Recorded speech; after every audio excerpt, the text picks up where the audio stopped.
Hi, I'm Carl Franklin.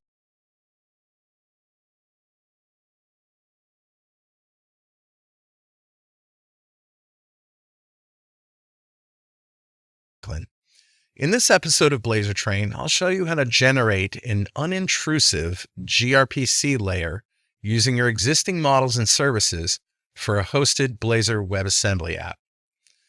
The wizard will generate a proto file, converter class files to convert gRPC message types to .NET class types and vice versa, one or more gRPC server-side services that call into your C# services, client-side services that call the gRPC service, converting types automatically, and a README file with instructions, markup, and code to add to your projects.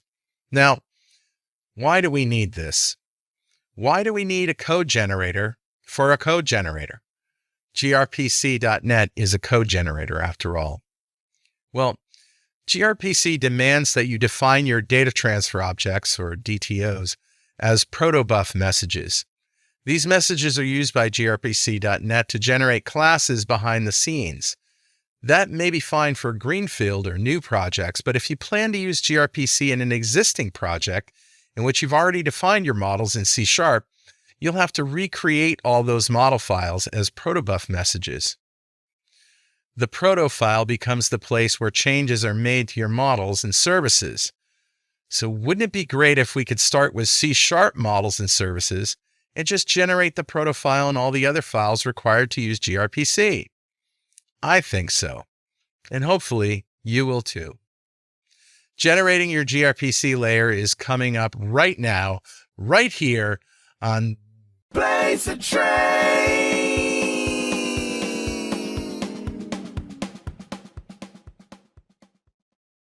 Before we start today, I want to show you this crazy idea that a friend of mine had to do a Blazor masterclass for me, to teach a Blazor masterclass over a week in a castle in Tuscany. Details here at codeinacastle.com/Blazor. Gotta be lowercase Blazor 2023. This is nuts, but I call it a traincation. There's a YouTube video here too. But this is in a castle that you can't just rent. It's not like a hotel, right? Look at this. Isn't this nuts? So yes, it's expensive, but Tuscany is expensive. And it's a week of me teaching Blazor, and at the same time, you and your loved one exploring Tuscany. So that's why I call it a traincation. All right, enough with that. Let's get to gRPC. So all the code in this repo that's been updated for .NET 7 is here at github.com/carlfranklin/gRPC generator. And of course, this has all the information, all the code, and the instructions that I'm going to show you now. So gRPC generator is a .NET 7 console app that demonstrates the gRPC wizard library. And that generates a complete gRPC infrastructure for a hosted Blazor WebAssembly application from a simple service and an interface. Now, there are some conventions, and I'll show those to you. So the first thing I'm going to do is clone this repo.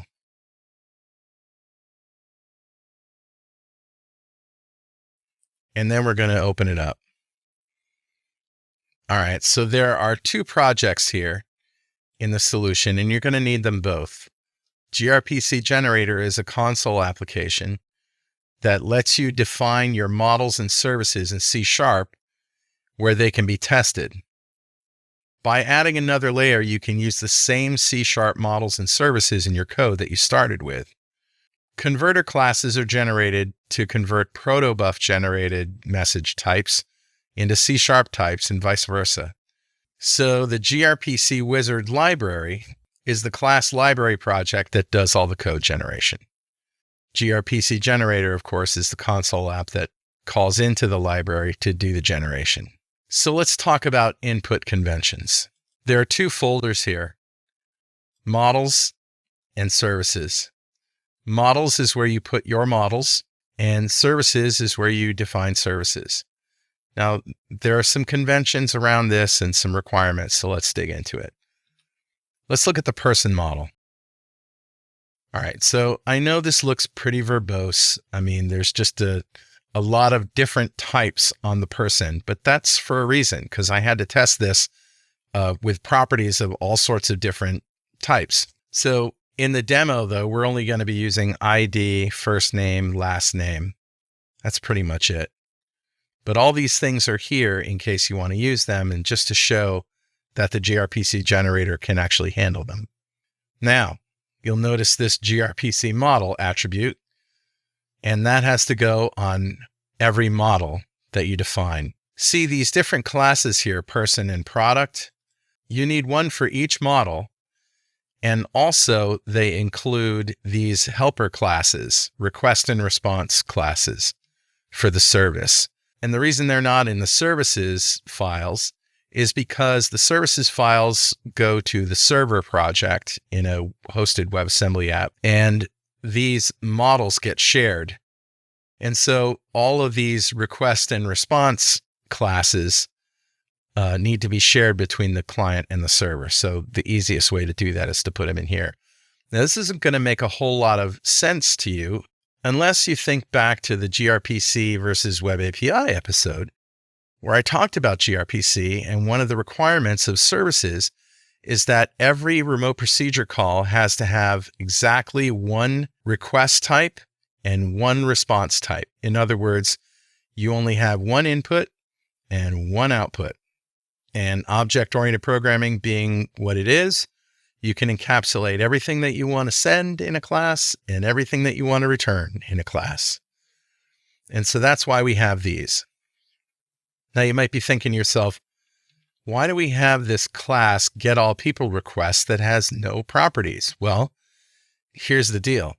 It doesn't matter if you're not sending any data, like in a getAllPeople request. We just want to return all the people. There are no input values. gRPC still mandates that your services have to have an input type and an output type. So you do need to send a getAllPeople request even though there are no properties. Okay? Now let's look at a service. Let's look at people service. Now these are services that you're going to create. Okay? So these are just demo services. Every service has to have an interface and has to implement that interface. You need to make them task of whatever the response is, whatever the name is, and then whatever the request class is. So you can see I've got everything according to the rules of gRPC here. The name of the service has to end with service, and the interface has to be the service name with an I in front of it. Another thing you need is this gRPC service attribute. Now that is just for me. That is just for my code generator. So I know that this is a service. And this right here is an array of model types that the service is going to use. So you'll see when we have more complex services that we can specify more than one model. You have to have the same gRPC service attribute on the interface as you do on the service itself. So this is an implementation of a gRPC service. Now it's just a class, right? It implements the interface. We need that interface because the generator needs to look at that interface to see what the properties and methods are. And inside the service, you can do whatever you want. Look, I have a private list of person called people. And in my constructor, I'm creating some new person objects and adding them to the people list. Now I have one for add person. I have one for delete person. I have one for get all and get by ID. Basic CRUD stuff, right? Notice there's nothing gRPC-ish about this class. This is a simple C# class. It's only decorated with a gRPC service attribute following the rules of using an interface so that the code generator can do something with it. But here's the cool thing. When you go to use this code in a hosted WebAssembly application, you're going to use the code that you wrote. In other words, you're going to change these things in here because the gRPC generated code is going to call you. So you still have complete control over what your service does without having to be gRPC-ish.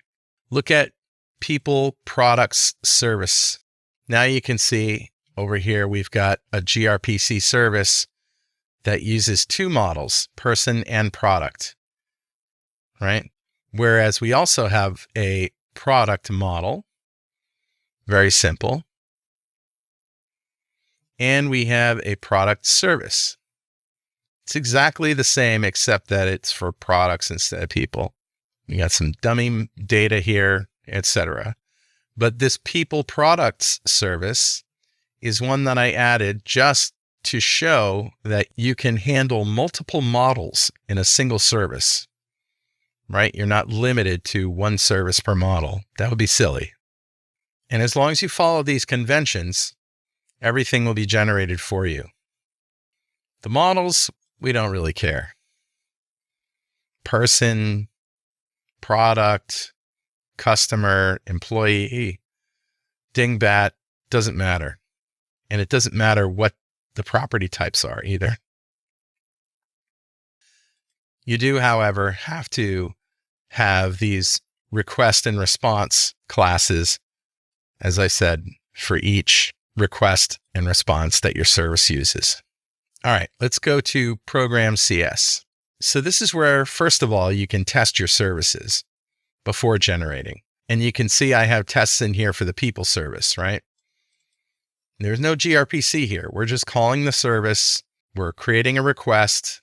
We're getting data back. We're showing the data, right? So here's one for get all. Here's one for add person.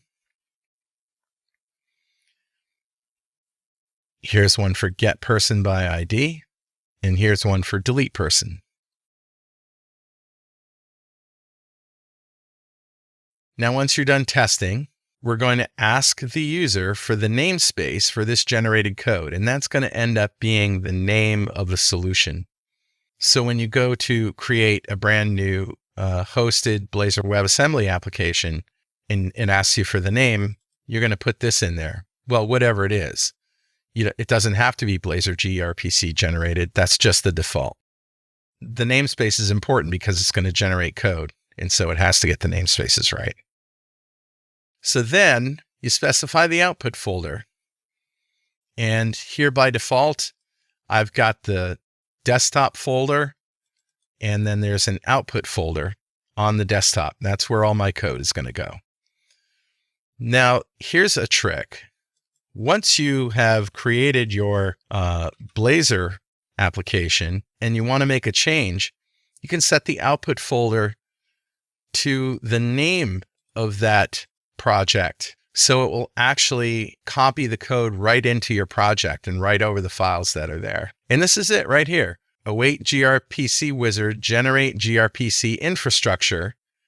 And the three parameters that you're passing are the executing assembly, that's this gRPC generator, because we need access to these models and services, right? The namespace and the output folder. That's going to return a string that has all the output data, and it will write that string to the console. All right, so look, we got a person model, a product model, got a people service, a product service, and a people product service. So that's going to generate a whole lot of stuff. So I'm going to set the output folder back to just output on the desktop and not, a gRPC generated project. And let's run it. So here you go. I've got my tests. I call get all. I get 3 people. I test add person, and it returns the person I added with the ID 4. By the way, I didn't specify the ID when I added that person. That was done on the server. Then I call get person by ID, passing ID of 4, which returns the person I added. Then I call delete person, passing the ID of 4, and it returns all of the people, the list of which does not include number 4. Now it's asking me to enter the project namespace or hit enter to use the default, which is Blazor gRPC generated. I'll hit enter. And okay, it's done. So let's see what we got. All right, so I have a client folder, a server folder, a shared folder, and a README file. Let's look at the README file. So I need to create a .NET 7 hosted Blazor WebAssembly app called Blazor gRPC generated. And then I'm going to start following the instructions. New project, Blazor WebAssembly app called Blazor gRPC generated. And I'm going to use desktop output as my output folder. Now here's the really important part. We have to select ASP.NET Core hosted. So we have 3 projects, a client, a server, and a shared project. All right, there it is. We have our 3 projects. Let's go back to the README file. So to the shared project, I'm going to add the following to the csproj file. Now you might think these versions are stale, but I actually wrote code to go out to NuGet and get the latest versions of these and specify them here. So these are the latest versions. I'll copy this, open my shared project csproj file, paste it in there, format the document, and very important, I'm going to save. Because not until you save does the project understand what it can work with. Next, it says add all the generated files from the shared folder to the shared project. All right, here's the shared folder. I have a folder for models, I have a folder for converters, and I have my proto file. Those all go in shared. Now let's take a look at them. Look at that. Every single class that needs a converter has a converter. Mostly for the requests and the responses, but also notice there's a person converter, there's a product converter, and that's because these are the 2 models that we have defined here, person and product. So we need converters for those, as well as all of the requests and responses. Take a look at gRPC Proto. Here's our person. Here's our product. Here's all our requests for people and products and persons and products. Here's our product service. All right, let's move on. Now, for the server project, I'm going to add these packages. So double click on the server project, add them down here, format the document, save, very important. And now I'm going to copy the files from the server project, which is just a gRPC services folder. Notice that I included the word gRPC here because I didn't want to step on anything else. So we'll copy that gRPC services folder over there. And now we have the services that we wrote right here. And also the gRPC services right there. I'll show you how they work in a minute. Definitely got to save. And now we'll go to Program CS. And we have to add this code in the Program CS file right after builder is defined. That's right here.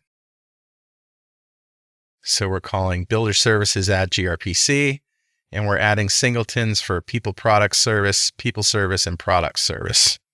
Next, we need to add these pipeline statements after app use routing. So use gRPC web, and then we're mapping the gRPC services and then calling enable gRPC web for each one of them. Next, the client project. We got a package here we have to add. Go to the client project, csproj file, same drill. Remember to hit save. Now we're going to go to our client folder, copy that gRPC services folder in there. Let's take a look at that. And here we have clients that are generated for people, people products, and products. Now we have to add those in program. Since there are 3 clients, gRPC clients, we have to add those here. These are the gRPC generated clients, gRPC people products dot gRPC people products client, for example. And then we have those 3, and then we have our clients that we're going to be using that were generated for us by gRPC generator. And that goes right here before await builder.build, run async. Okay, now we just need to add this using statement to our underscore imports razor file.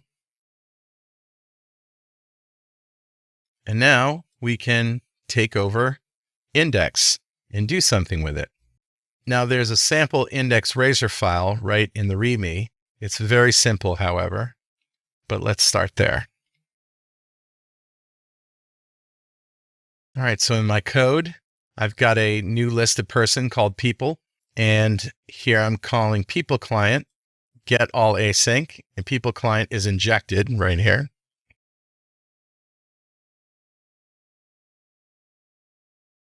And get all people request is an empty class, but we need that anyway. And when I get that result, I'm going to add result.people to the people class. And, it just kind of dawns on me that I should probably clear that first, huh? All right, let's run it. All right, we'll click the Get All button, and there we go. Now, if I hadn't cleared that collection, every time we call Get All, we would add 3 more. Oh, well. So the README file in the repo has 3 other more complex index razor demos. So let's go to the second one. Now I'm actually going to step through the code on this one because it's a little more complex than just get all. But here's the deal. We have 4 buttons, one for get all, one for get person to, which is get by ID, one for adding a new person, and one for deleting a person. So in this get all, I actually did do people clear. Good for me. And in add, we're basically creating a new person. First name Hugh, last name Jas. Create a person request, a new person request. And person request has one property, which is a person. Then we're calling people client add person async, passing that request and getting the result. We're kind of ignoring the result, but in order to refresh, we're calling get all button clicked, which gets all the people, which shows the new one, hopefully. Delete button. We're going to pull out the person with the ID of 4. And if it's there, we're going to create a person request with that person and call people client delete person async. Now I'm going to wait until we get to the next one, get person by ID, before we jump into the code and show you what that does. We'll go down that rabbit hole, but just bear with me. And once we get that delete result, we're going to call get all button clicked to retrieve everything. Okay. So here's get by ID. The get person by ID request just takes an int ID, and we call people client get person by ID async, passing the request. Now that result, right, this is going to return a person response. So that person response has a success Boolean. Let's look at person response.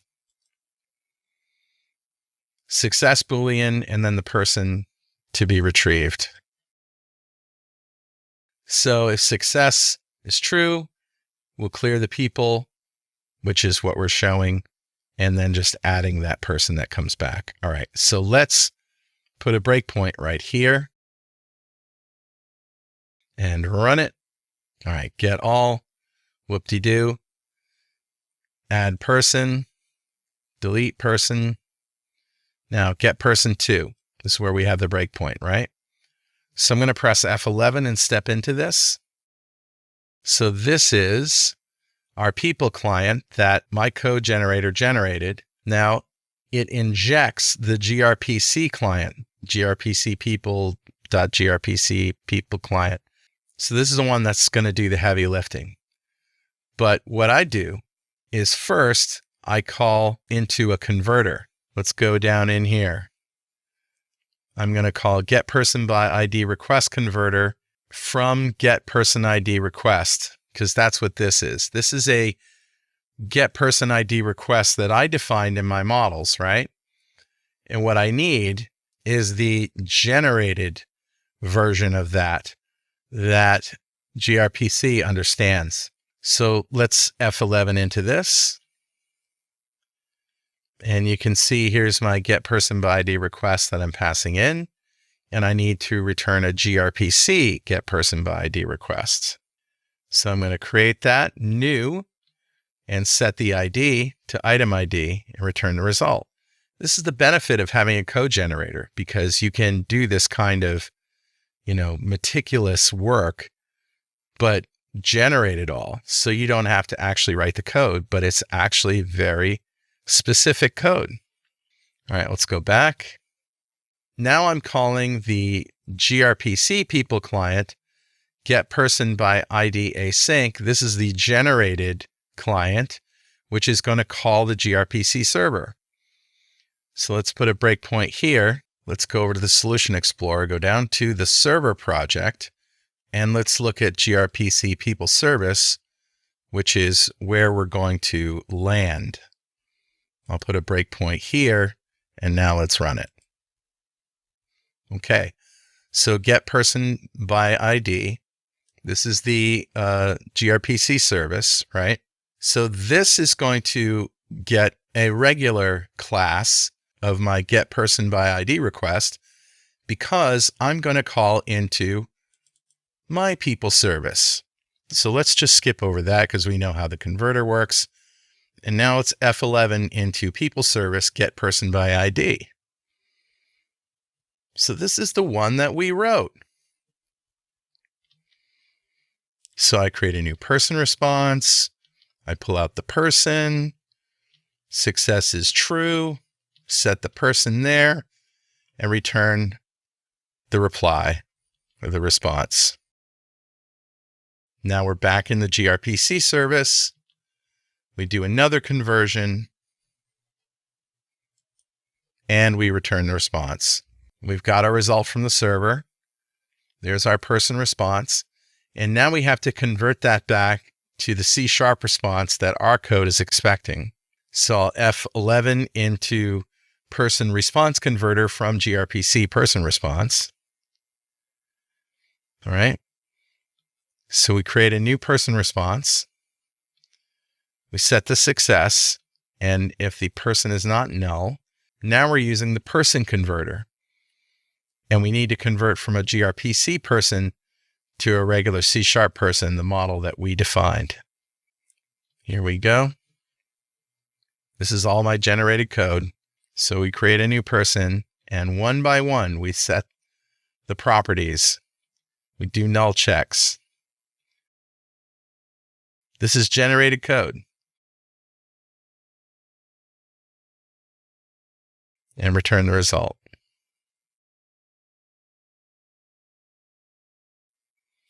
Now we go back to index. There's our result. Result success. People clear. And there it is.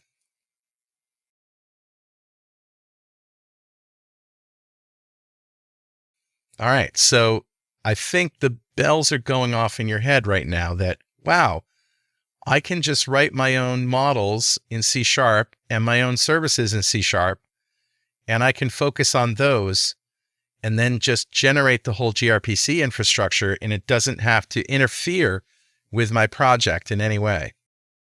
That's the goal. All right, let's do another demo.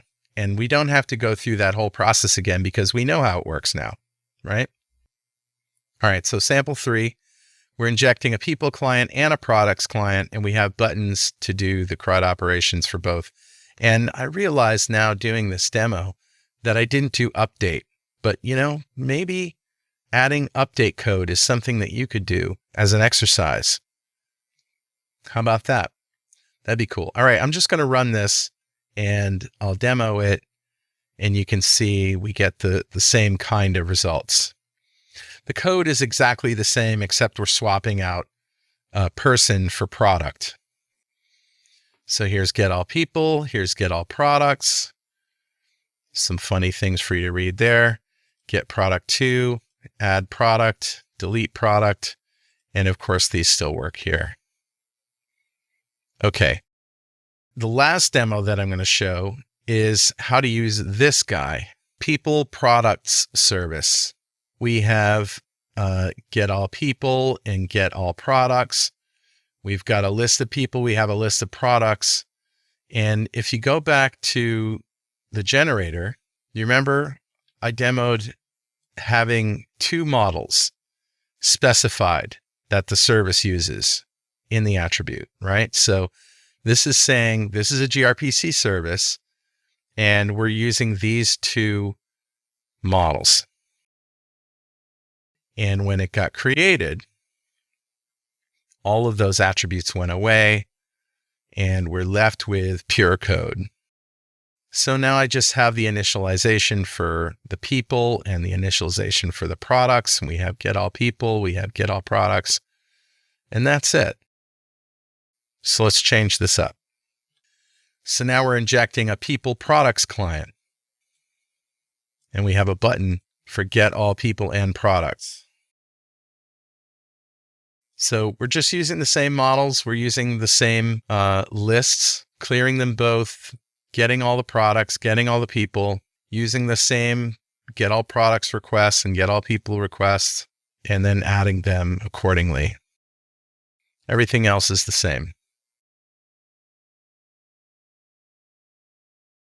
There we go. Now notice that this list of people and products is different than this list, right? So if I add a person to the list in the person service, and then I use the people product service and I get them all, this guy's not going to be there. Watch. See? But I get all people and he's there. Fun, huh?